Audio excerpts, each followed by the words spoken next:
Hello everyone, welcome to Ashish Science Gurukul. सो बहुत दिन बाद ये वीडियो आ रहा है क्योंकि थोड़ा बहुत रिसर्च वर्क था, तो इसीलिए मैं थोड़ा उसमें बिजी था। तो आज जो है हम लोग स्टार्ट करेंगे क्लास 10th का चैप्टर केमिस्ट्री। और बट उसको स्टार्ट करने से पहले हम लोग पहले कुछ चीज़ें जो है 9th का वो उसको रिकॉल कर लेते हैं, ठीक। बट ये क्लास बहुत ही इम्पॉर्टेंट है क्योंकि आप लोगों को क्या है बेसिक आना चाहिए। तो अगर हम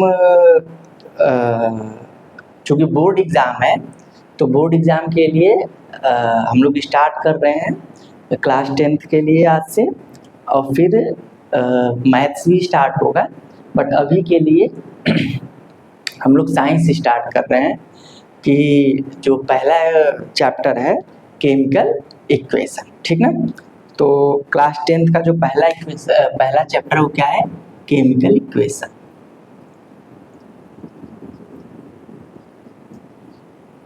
ठीक, देखिए यहाँ तक पहुँचने में आज तो हमको नहीं लग रहा है हम लोग यहाँ पे पहुँच पाएंगे। हाँ, बशर्ते ये कि इसके पहले जो भी चीज़ें हम पढ़ाएंगे उसका बहुत यूज़ होने वाला है इसमें, ठीक। तो हम लोग पहले बात करते हैं। देखिए कोई भी अगर आप पूरे वर्ल्ड को देखिए तो it is made up of matter और एनर्जी। तो अगर हम बात करें तो दो वर्ड आता है, matter and energy. Matter and energy, okay. देखिए आप जो भी अपने आसपास देख रहे हो वो मैटर या एनर्जी, और अभी हम लोग आगे इसमें देखेंगे कि मतलब वो कैसे बना है उसके, और अंदर तक जाएंगे हम लोग बात करेंगे एलिमेंट्स, एटम्स, वो सब अलग चीज़ है। बशर्ते अभी के लिए क्या है कि जो भी चीज़ है वो या तो मैटर का बना हुआ है या तो एनर्जी, ठीक।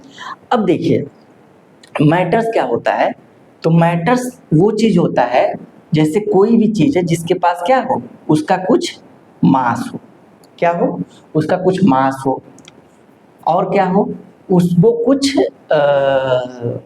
मतलब कि एरिया ऑक्यूपाई करे। क्या करे, एरिया ऑक्यूपाई करे, ठीक। एग्जाम्पल के लिए आप कोई भी एक बॉल ही ले लो, तो अब जैसे कोई एक बॉल ले लिया या फिर कोई एक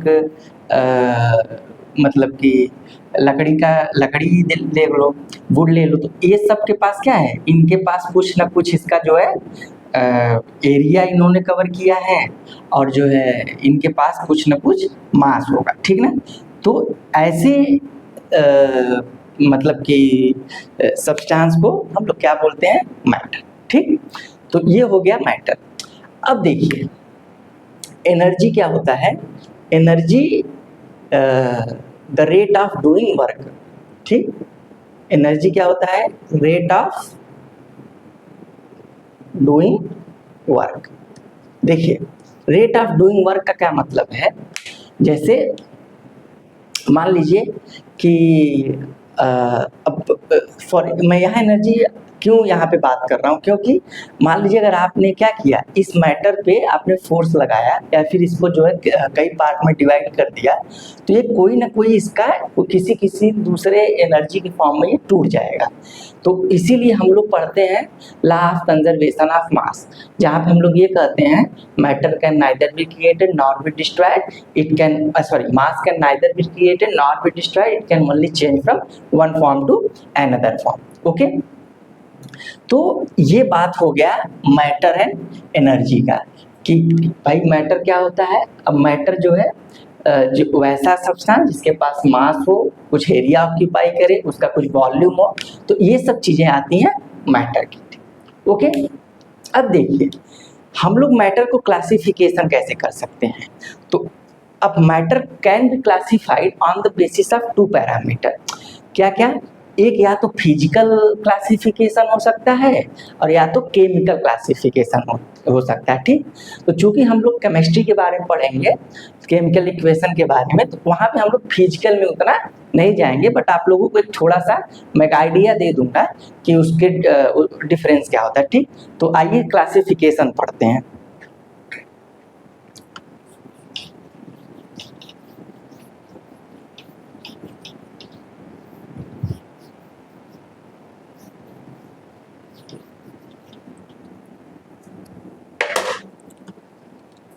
ठीक, तो देखिए क्लासिफिकेशन ऑफ मैटर।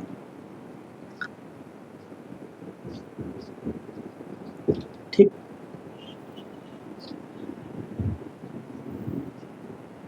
तो मैटर को एक होता है फिजिकल क्लासिफिकेशन,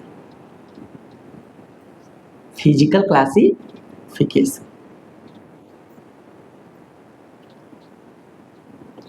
और क्या होता है यहाँ पे, एक होता है केमिकल क्लासिफिकेशन।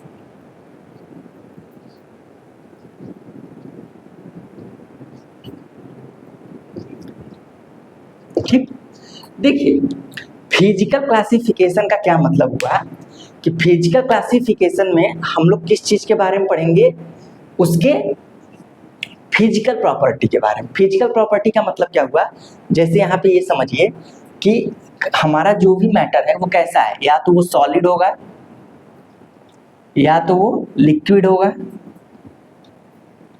और या तो वो गैस फॉर्म में होगा, ठीक ना। ये हो गया फिजिकल क्लासिफिकेशन में, ठीक। अब जैसे यहाँ पे अगर हम वाटर की बात करें, तो यहाँ पे अगर हम वाटर की बात करें तो ये कैसा होता है, लिक्विड होता है। सॉलिड में अगर स्टोन हम ले लें, ठीक ना। फिर गैसियस मॉलिक्यूल, जैसे अगर इसी वाटर को हम लोग क्या करें, अगर इसको हम हीट कर दें तो किसके फॉर्म में हो जाता है, वेपर के फॉर्म, ठीक है। तो हमारा ये डिपेंड करता है कि हमारा वो स्टेट ऑफ मैटर क्या है। तो ये सभी किस में आएंगे, state of matter, state of matter.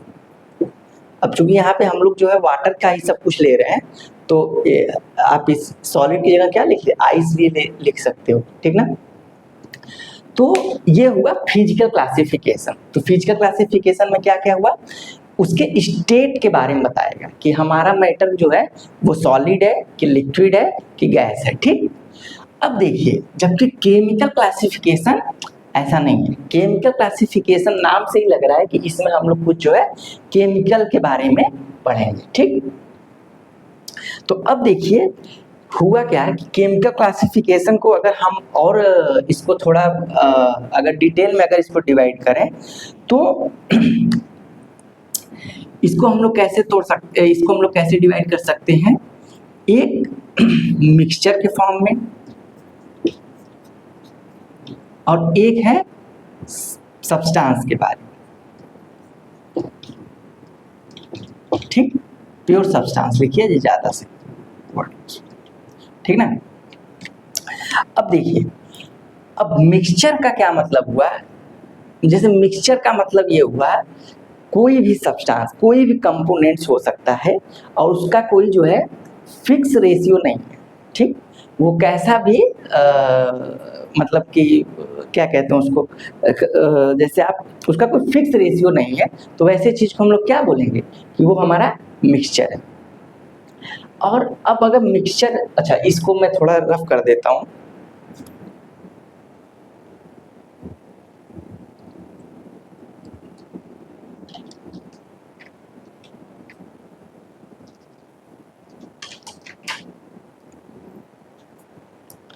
इसको मैं रफ कर देता हूँ, ठीक ना।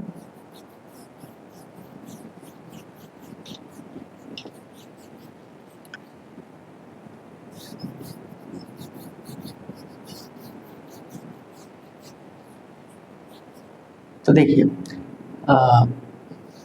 चूंकि हम लोग केमिकल क्लासिफिकेशन के बारे में पढ़ रहे हैं, तो हम लोग यहाँ पे केमिकल क्लासिफिकेशन का ज़्यादा डिटेल में पढ़ेंगे। तो हम लोग अलग से केमिकल क्लासिफिकेशन कर लेते हैं। तो देखिए केमिकल क्लासिफिकेशन में क्या था, फिजिकल क्लासिफिकेशन तो आप लोग समझ गए होंगे। केमिकल क्लासिफिकेशन में क्या था,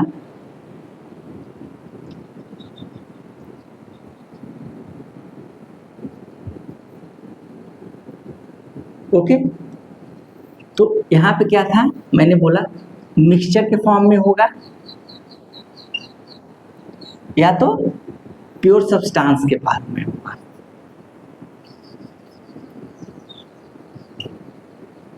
ठीक ना।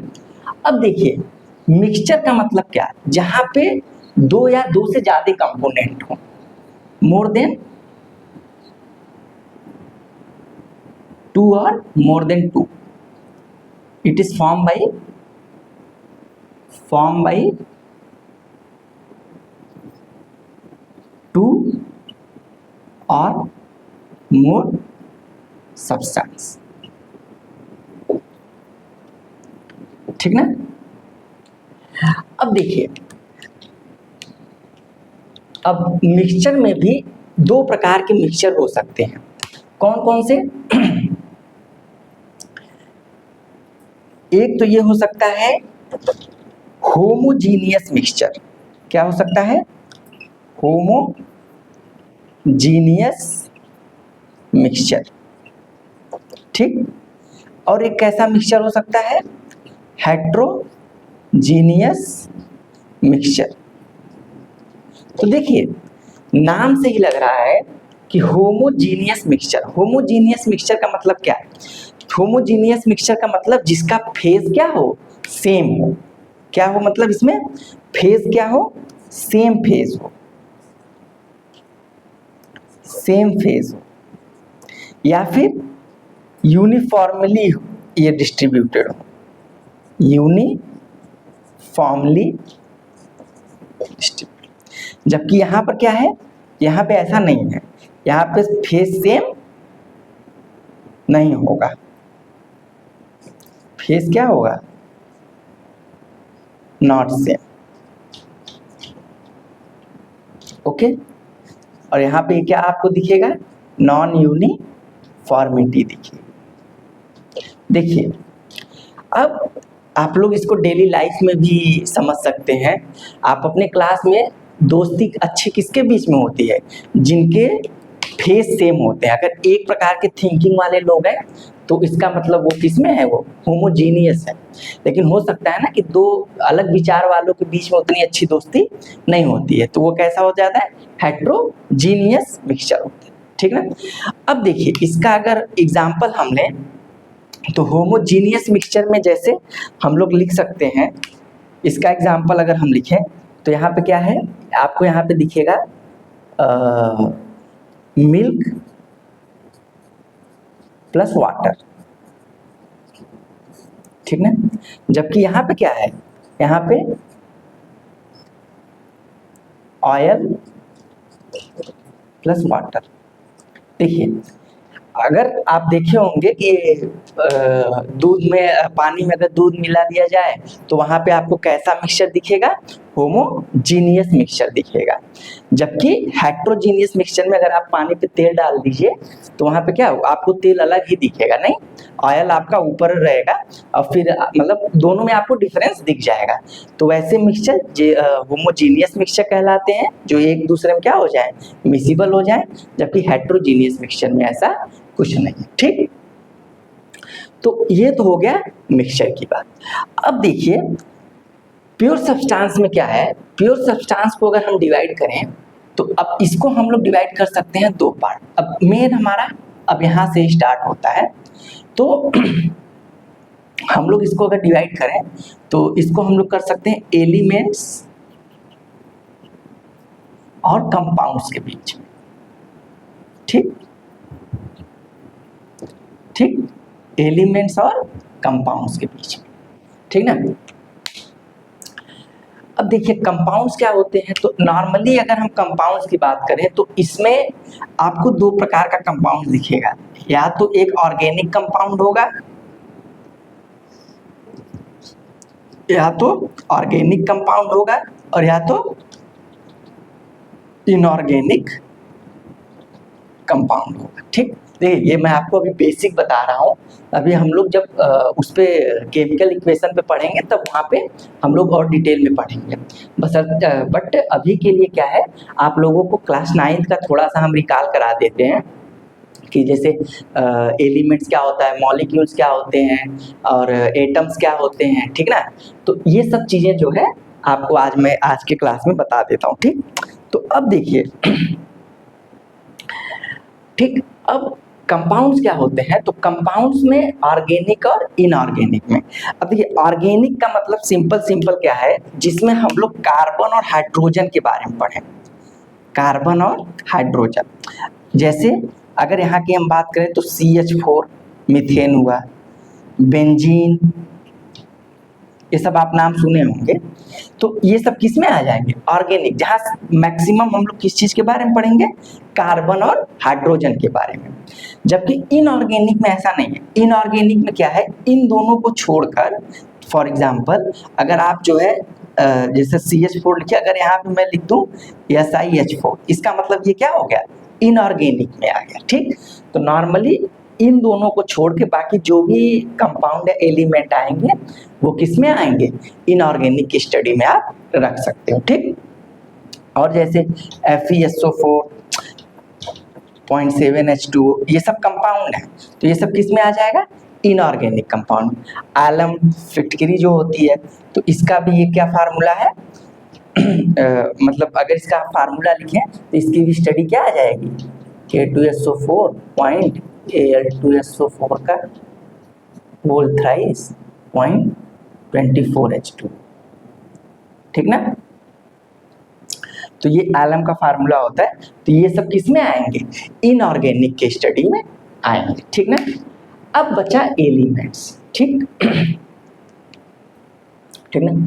अब देखिए, एलिमेंट्स हम लोग बेसिक जो है स्टार्ट करेंगे यहीं से, कि एलिमेंट्स क्या है, कि ये जो है प्योर सब्सटेंस है जिसकी हम लोग स्टडी करने जाएंगे। आप लोग अगर पीरियोडिक टेबल देखेंगे तो उस पीरियोडिक टेबल में आप लोगों को ये पता होगा कि जो भी पीरियोडिक टेबल लिख कर आता है उसमें लिखा रहता है कि पीरियोडिक टेबल या फिर पीरियोडिक टेबल ऑफ एलिमेंट, ठीक ना।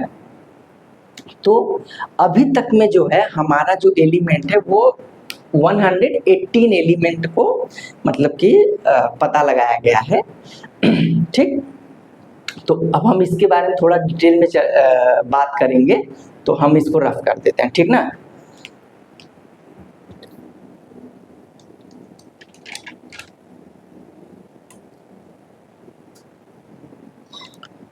इसको आप लोग लिख लीजिए, ठीक।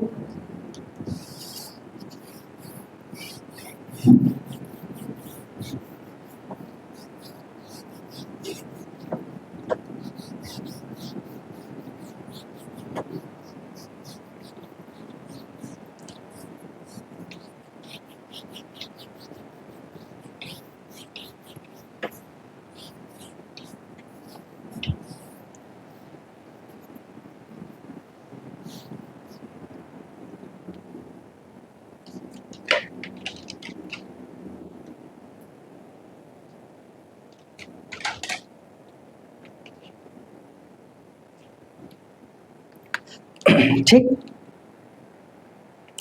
तो अब देखिए, हम लोग किसके बारे में पढ़ेंगे, अब एलिमेंट्स के बारे में पढ़ेंगे।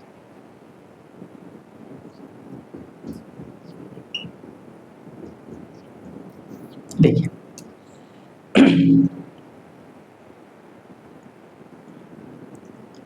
ठीक। तो एलिमेंट्स क्या होता है, तो एलिमेंट्स को अगर हम डिफाइन करें तो it is a pure substance, it is a pure substance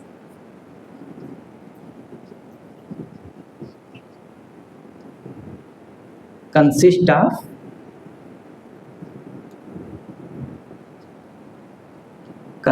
of atom, ठीक। अब देखिए, अब एक नया वर्ड आया, एटम, ठीक ना। जैसे डिफरेंस मैं बता दूंगा अभी, एलिमेंट्स और एटम में डिफरेंस क्या होता है, लेकिन अभी के लिए आप लोग क्या समझिए कि जैसे हाइड्रोजन, हीलियम, लिथियम, बेरिलियम, कोई भी एलिमेंट जो भी आपको पीरियोडिक टेबल में दिखे वो हम किसके अंतर्गत आएगा, वो आएगा एलिमेंट के। ओके, अब देखिए एटम्स क्या होता है। एटम्स, अगर हम एटम्स की बात करें तो जो इट इज अ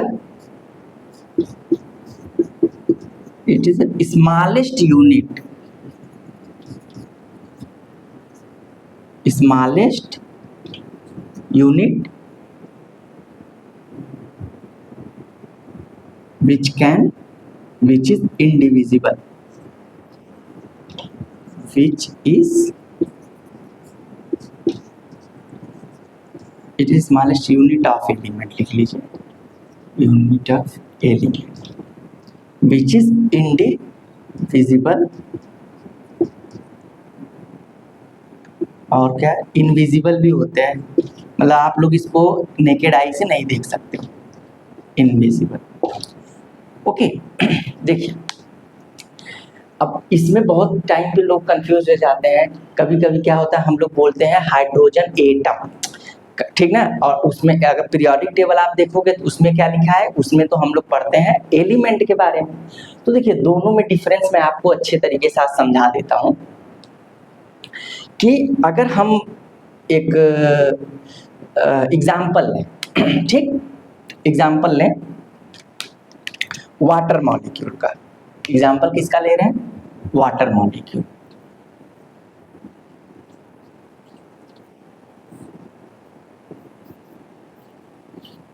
ठीक ना, देखिए इस वाटर मॉलिक्यूल में, अब मॉलिक्यूल्स क्या होता है, तो मॉलिक्यूल्स के बारे में भी पढ़ लेते हैं पहले,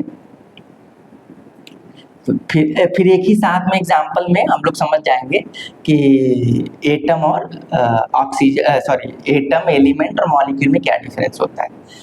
देखिए अगर हम आपसे पूछें कि वाटर मॉलिक्यूल में, वाटर में कितने एलिमेंट्स हैं, number of elements in water, ठीक, वाटर मॉलिक्यूल, तो देखिए आप क्या बोलोगे, दो। कौन कौन से, हाइड्रोजन एंड ऑक्सीजन, ठीक। जबकि यही अगर मैं आपसे पूछूं number of atoms in water molecule, तो आप क्या बोलोगे, आप ये बोलोगे टोटल नंबर ऑफ एटम 3 है। कितने हैं, 3, क्यों, क्योंकि 2 हाइड्रोजन है और 1 ऑक्सीजन है, तो टोटल नंबर ऑफ एटम कितने हो गए, 3। तो यहां से आपको, हमको लग रहा है समझ में आ गया होगा कि एलिमेंट और एटम्स में डिफरेंस क्या होता है, ठीक ना। और एक चीज कि एटम्स की जो सबसे पहले मतलब कि हिस्ट्री जो है उसको आप थोड़ा अगर जानना चाहें तो ये समझ लीजिए कि एक इंडियन थे, उनका नाम था महर्षि कर्णन। महर्षि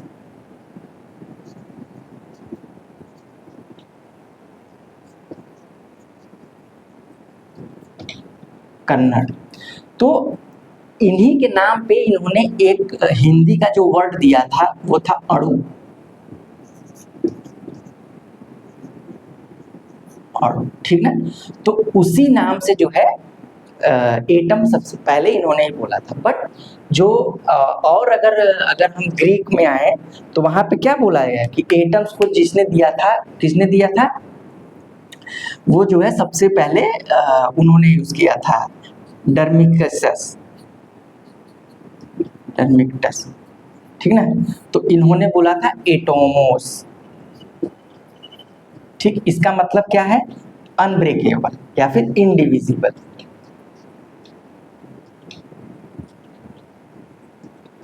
ठीक ना। तो और उसके बाद फिर आप लोगों को पता ही होगा कि डाल्टन ने फिर सबसे पहले एटम्स वर्ड का यूज किया था, ठीक ना। फिर इसके बाद क्या हुआ, डाल्टन ने, ठीक। तो डाल्टन थियरी भी है, तो वो हम लोग इसको पढ़ेंगे। लेकिन अभी के लिए आप ये समझ लीजिए कि एटम्स और एलिमेंट्स में क्या डिफरेंस है, ठीक। तो अगर कोई वाटर मॉलिक्यूल लिए तो वहां पे क्या है, नंबर ऑफ एलिमेंट्स 2 है, एक हाइड्रोजन एक ऑक्सीजन, जबकि नंबर ऑफ एटम्स कितने हैं, 3 है, 2 हाइड्रोजन और 1 ऑक्सीजन, ठीक। अच्छा, एक बात और अगर हम इसी में बात करें कि मॉलिक्यूल्स, तो अब मॉलिक्यूल्स क्या होता है, मॉलिक्यूल्स का मतलब सीधे सीधे ये समझ लीजिए 2 एलिमेंट जो मिलकर क्या बना दें, एक कोई जैसे H2O, ये क्या है हमारा, ये मॉलिक्यूल है, क्या है ये, मॉलिक्यूल है, ठीक ना, ठीक। तो अब देखिए जैसे कुछ एलिमेंट्स के अगर हम बात करें तो आप जैसे पीरियोडिक टेबल की बात करेंगे तो उसमें हाइड्रोजन, हीलियम, लिथियम जो भी एलिमेंट्स हैं, लेकिन वो तो आपको लग रहा होगा वो सिंगल फॉर्म में ही है, लेकिन ऐसा नहीं है। कुछ एलिमेंट्स जो है वो क्या है, वो जो है डाई एटॉमिक फॉर्म में ही स्टेबल होते हैं, तो उसको भी हम लोग मॉलिक्यूल ही बोलेंगे। जैसे अभी समझने के लिए हम लोग एग्जाम्पल लेते हैं, इसको मैं रफ कर दूं।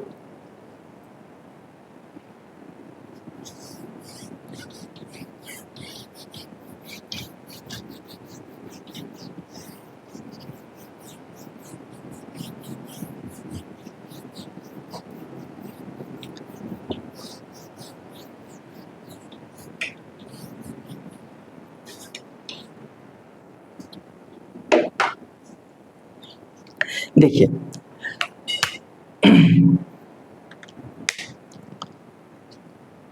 जैसे अगर हम बात करें एलिमेंट्स की, तो एलिमेंट्स में जैसे अभी हम एक एग्जांपल लेते हैं, हाइड्रोजन H2, ठीक, और एक तरफ ले लेते हैं ऑक्सीजन मान लीजिए।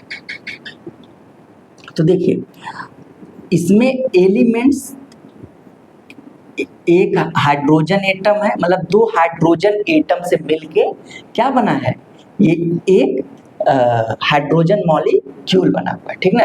तो अगर आपसे मैं ये बोलूं कि molecule of element, molecule of element, तो मॉलिक्यूल ऑफ एलिमेंट का मतलब क्या, इसमें वो सारे एग्जाम्पल आ जाएंगे, जैसे hydrogen, oxygen, fluorine, chlorine, bromine. तो देखिए ये सब मैं, आप देख रहे होंगे कि यहाँ पे मैं 2 2 2 सब में लिखा हूँ। इसका क्या मतलब हुआ, इसका ये मतलब हुआ कि ये जो भी मॉलिक्यूल ऑफ एलिमेंट हैं, ये सब किसके फॉर्म में स्टेबल है, ये सब स्टेबल है डाई एटॉमिक फॉर्म में। किस में है, डाई एटॉमिक फॉर्म, ठीक ना। लेकिन अब ऐसा भी हो सकता है, अगर आप देखें इनर्ट गैस, इनर्ट गैस का मतलब क्या हुआ, जैसे इनर्ट गैस का मतलब ये सभी, जैसे हीलियम, नियॉन, आर्गन, क्रिप्टन, ठीक। तो ये सब कैसे गैस होते हैं, ये सब होते हैं इनर्ट गैस। ये सब कैसे होते हैं, इनर्ट गैस होते हैं, ठीक ना। तो अगर आप इनर्ट गैस के बारे में बात करें तो ये क्या होते हैं, ये मोनो एटॉमिक फॉर्म में ही स्टेबल होते हैं, मोनो एटॉमिक फॉर्म में ही स्टेबल हो जाते हैं, ठीक ना। तो ये क्या हो गया, डायटोमिक फॉर्म, ये क्या हो गया, मोनोएटॉमिक फॉर्म। तो अगर आप लोगों से कभी कोई पूछेगा कि भाई बताओ हाइड्रोजन किस फॉर्म में एग्जिस्ट करता है पीरियोडिक टेबल में, तो वहां पे आप एक ही H पाओगे, लेकिन वो एग्जिस्ट किस फॉर्म में करेगा, H2 के फॉर्म में करेगा, ठीक ना। तो अब कभी कभी क्या होता है कि इसी को हम लोग, जब हम लोग वाटर की बात करते हैं तो वहाँ पे H2 प्लस ओल जब लेते हैं तो वहाँ पे हम लोग क्या करते हैं, आप देखे होंगे कि अगर H2 प्लस, एक मिनट, जैसे H2 प्लस ऑक्सीजन जब लेते हो तो यहाँ बनाता है H2। आप जब इक्वेशन देखते होंगे या तो यहाँ पे 1/2 लिखा रहता है, वो अलग अलग रेशियो में रहेगा, तो आप इस प्रकार से वाटर फॉर्म में पाओगे, या आप ऐसे नहीं पाओगे कि यहाँ बस ऑक्सीजन रहे, ठीक ना। तो इस प्रकार की चीजें जो है आपको देखने को मिलेगी, ठीक।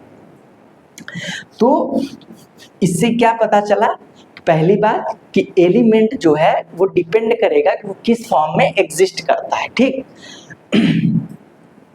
अगर पीरियोडिक टेबल की बात करें तो जितने भी इनर्ट गैस होते हैं वो मोनो एटॉमिक फॉर्म में स्टेबल होते हैं, इसलिए वो जो है हम लोग हीलियम, नियॉन, आर्गन, क्रिप्टन ये सब लिख सकते हैं। जबकि डाई एटॉमिक फॉर्म में जैसे हाइड्रोजन हुआ और ऑक्सीजन हुआ, फ्लोरीन हुआ, तो ये सब सारे जो एटम है वो किस में फॉर्म करते हैं, एलिमेंट है डाई एटॉमिक फॉर्म में स्टेबल होते हैं, ठीक ना।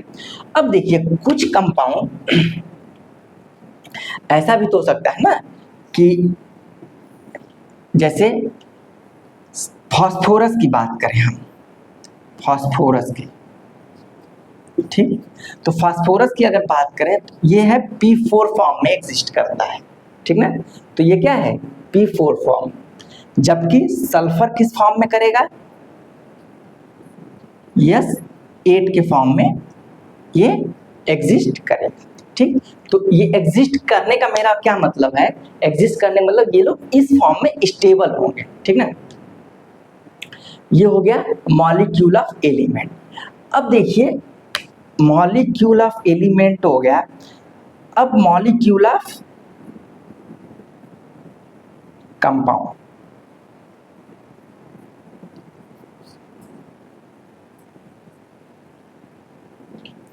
ठीक।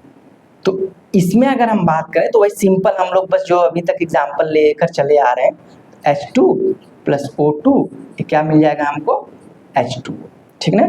तो हमारा H2O पूरा क्या कहलाएगा, ये कहलाएगा this will be known as molecule, ठीक ना। अच्छा एक बात और है कि अब आपको समझ में आ गया होगा कि एलिमेंट, एटम और मॉलिक्यूल के बीच में डिफरेंस क्या है, ठीक ना। तो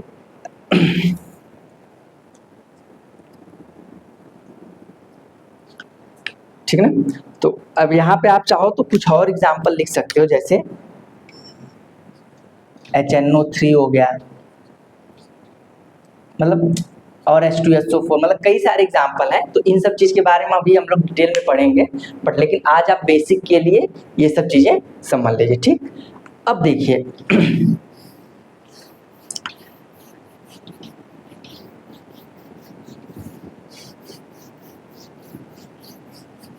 देखिए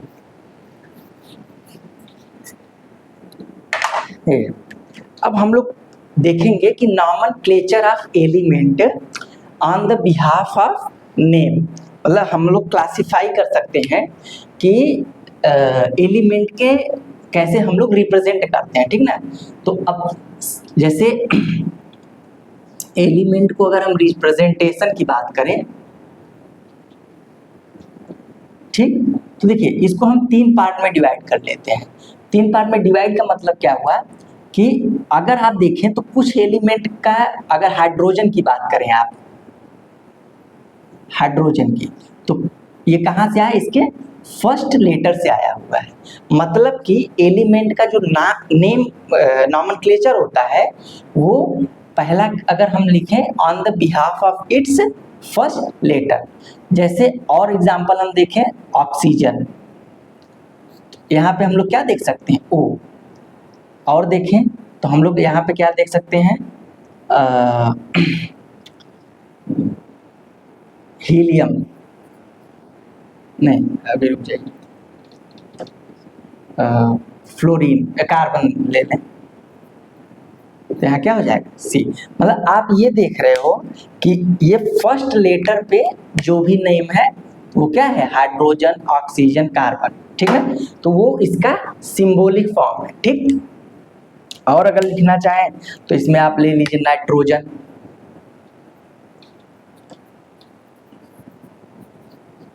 क्या हो गया ना, एम।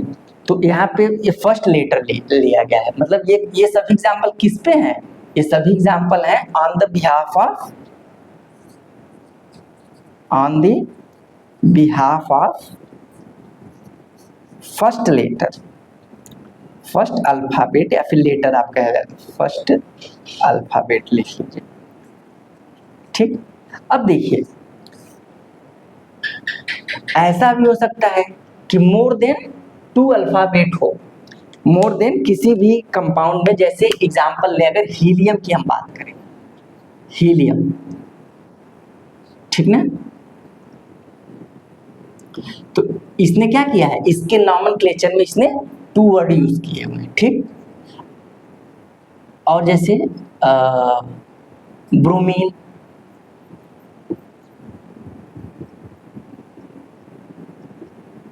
ठीक, ये मैं नॉमेनक्लेचर बता रहा हूँ सिंपल फॉर्म में। मैग्नीशियम का,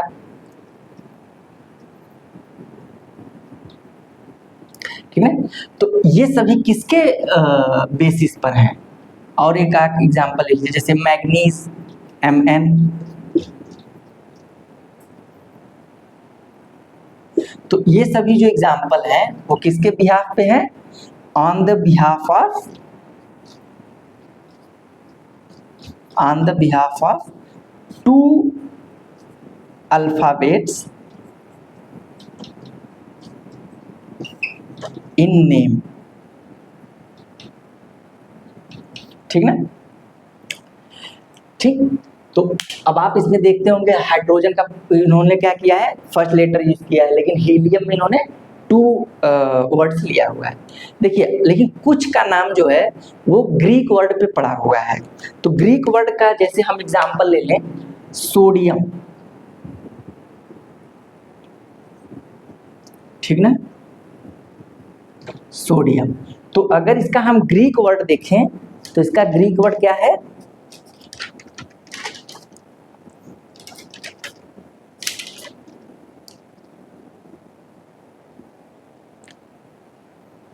तो सोडियम का जो लैटिन वर्ड है तो ये है नेट्रियम, ठीक ना, तो यहां से इसका सिंबल लिया गया है। ठीक ना, ऐसे ही कई और है, जैसे सिल्वर, सिल्वर का क्या है,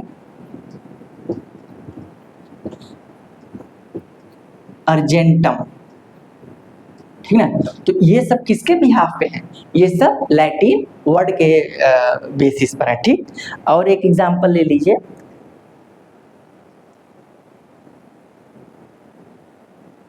गोल्ड, गोल्ड, ठीक, इसका क्या नाम है, ऑरा, तो ये सब किसके बेसिस पे डिवाइड हुए हैं, ऑन बिहाफ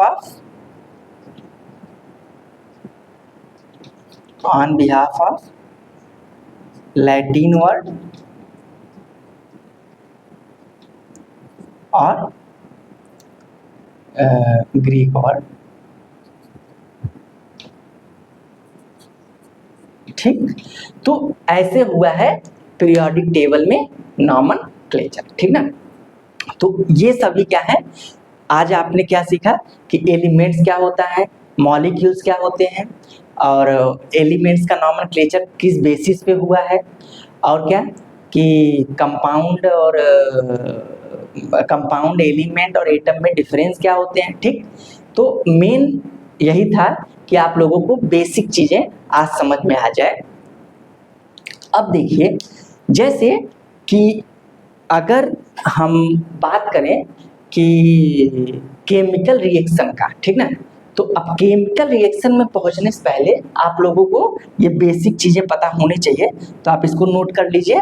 फिर हम लोग थोड़ा सा इंट्रोडक्शन देंगे कि केमिकल इक्वेशन मतलब कि स्टार्ट कैसे हुआ, फिर हम लोग उसको डिटेल में नेक्स्ट क्लास में पढ़ें।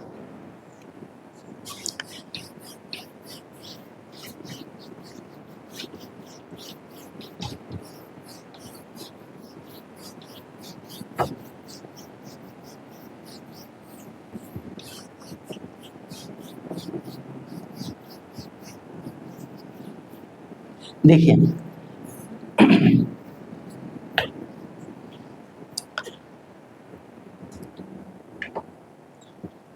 ठीक, अब जैसे हम एग्जांपल लें, सिंपल एग्जांपल वही जो अभी तक हम लोग वाटर का फॉर्मेशन ले रहे हैं, H2 plus O2 is equal to H2O।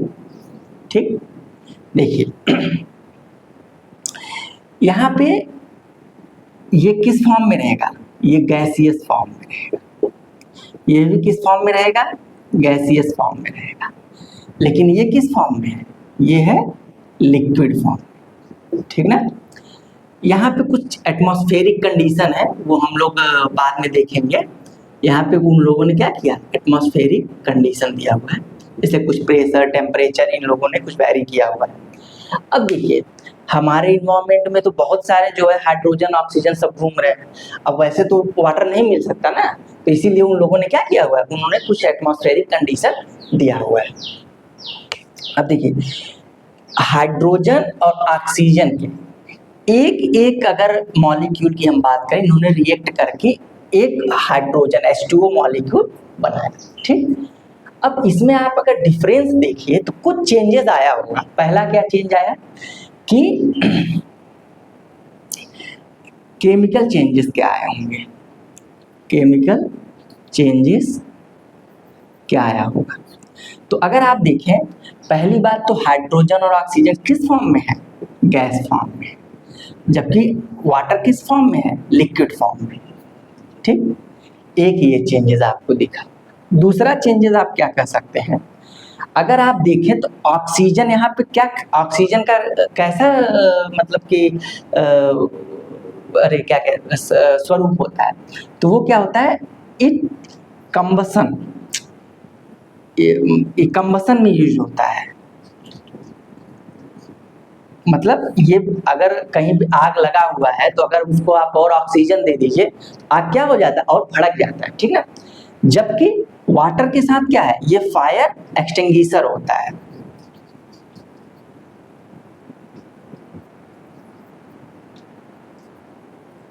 ठीक, तो अब इनके क्या है, इनके भाई मतलब कि जो नेचर है वो भी डिफरेंस है।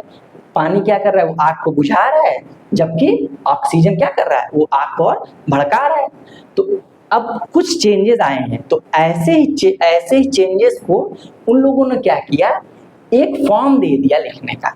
ठीक ना, एक फॉर्म दे दिया जिसको हम लोग क्या बोलते हैं, केमिकल। ये जो पूरा इक्वेशन है इसको हम लोग क्या बोलते हैं, केमिकल इक्वेशन। इसको हम लोग क्या बोलते हैं, केमिकल इक्वेशन। ठीक, इस पूरे इक्वेशन को हम लोग बोलते हैं केमिकल इक्वेशन। अब देखिए ये जो आप देख रहे होंगे कि यहाँ H2 के कितने मॉलिक्यूल हैं, 2 हाइड्रोजन एटम के, ऑक्सीजन के कितने एटम हैं, 2। लेकिन यहाँ पर आप देखिए एक हाइड्रोजन है और 2 हाइड्रोजन है और 1 ऑक्सीजन है। इसका मतलब कि ये बैलेंस तो नहीं है। बैलेंस का मतलब क्या है कि एक रिएक्टेंट, अच्छा एक चीज और याद रख लीजिए कि जो भी किसी भी केमिकल इक्वेशन, हम फिर से इसको बताएंगे, लेकिन केमिकल इक्वेशन के जो भी लेफ्ट साइड में लिखा रहता है, ठीक ना, उसको हम कहते हैं रिएक्टेंट। इसको हम क्या बोलेंगे, रिएक्टेंट। और उस इक्वेशन के जो भी राइट साइड में लिखा होगा उसको हम क्या बोलेंगे, प्रोडक्ट। उसको हम क्या बोलेंगे, प्रोडक्ट। मतलब आपके रिएक्टेंट कौन कौन से हैं, हाइड्रोजन एटम है और ऑक्सीजन एटम, जबकि आपको प्रोडक्ट में क्या मिला है, वाटर मिला है। ठीक, तो अब देखिए यहाँ पे 2 हाइड्रोजन है, यहाँ पे 2 ऑक्सीजन है, जबकि यहाँ पे 2 हाइड्रोजन तो है बट 1 ऑक्सीजन। तो अब इसी को हमको बैलेंस करना रहता है। तो अगर आप बात करें कि अगर आपने यहाँ पे 2 लिख दिया सपोज, तो यहाँ पे कितना हो गया, 2 2 4, यहाँ पे ये 2 है और आपने यहाँ क्या कर दिया, 2 इधर भी लिख दिया, सॉरी यहाँ आप क्या कर दो, 4 लिख दो। ठीक, 4, तो ये कितना हो गया, 4 ऑक्सीजन हो गया, यहाँ पे 4 ऑक्सीजन हो गया और यहाँ पे आप क्या लिख दो, 4H2। तो मतलब total 8 hydrogen atom, 4 2 8 hydrogen atom, 2 2 4 oxygen atom और 4 ऑक्सीजन एटम। तो इसी जो ये बैलेंस है ना, इसी को हम बोलते हैं केमिकल बैलेंस्ड। इसी को हम क्या बोलते हैं? Chemical balanced equation. ठीक, तो यहां से आपका पहला चैप्टर स्टार्ट होता है, chemical equation and chemical balance. ठीक, तो आप इतना आज आप हमको लग रहा है समझ गए होंगे। तो एक ये छोटा सा बेसिक चीज था कि एलिमेंट्स क्या होता है, मॉलिक्यूल्स क्या होते हैं, एटम्स क्या होता है, कंपाउंड्स क्या होते हैं, तो आपको ये सब चीजें पता होनी चाहिए। ठीक, बाकी अगले क्लास से हम लोग जो है पहला चैप्टर स्टार्ट करेंगे क्लास 10th का, जो कि बोर्ड एग्जाम है, तो उसको भी हम लोग स्टार्ट कर देते हैं। बाकी क्लास 9th का जो फिजिक्स क्लास ले रहा हूँ, वो भी मैं क्लास लेता रहूँगा रेगुलर, क्योंकि अभी चूँकि थोड़ा रिसर्च वर्क था, इसलिए मैं टाइम नहीं दे पा रहा था। बाकी अगर आप लोगों को वीडियो अच्छी लगी हो तो please like it, subscribe it and share my channel. Thank you so much.